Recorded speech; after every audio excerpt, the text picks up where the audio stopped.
నేను అడుగుతా ఉన్నా నారా చంద్రబాబు నాయుడు గారు, మీరు 1995 నుంచి 2004 వరకు మీరు ఈ రాష్ట్రానికి ముఖ్యమంత్రిగా ఉన్నారు. ఈ రాష్ట్రానికి ముఖ్యమంత్రిగా ఉండటమే కాదు, కేంద్రంలో చక్రం కూడా తిప్పారు. మీరు కేంద్ర ప్రభుత్వంతో సత్సంబంధాలు కలిగి ఉన్నారు. ఎందుకు మీరు జీవనాడి అయినటువంటి పోలవరాన్ని గురించి ఎందుకు మీరు ఆలోచన చేయలేదు? మళ్ళా తిరిగి రాజశేఖర రెడ్డి గారు వచ్చిన తర్వాత మాత్రమే రాజశేఖర రెడ్డి గారు ఆలోచన చేయాల్సిన పరిస్థితి ఎందుకు వచ్చింది?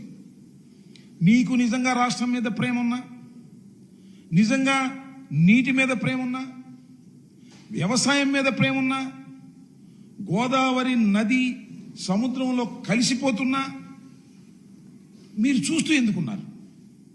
ఎందుకు ఈ ఆలోచన రాలేదు? 2014లో మీరు ఓటమి పాలై డాక్టర్ రాజశేఖర రెడ్డి గారు ముఖ్యమంత్రి అయిన తరువాత మాత్రమే ఎందుకు పోలవరాన్ని రాజశేఖర రెడ్డి గారు తీసుకొచ్చేటటువంటి అవకాశం మీకు ఇచ్చారు?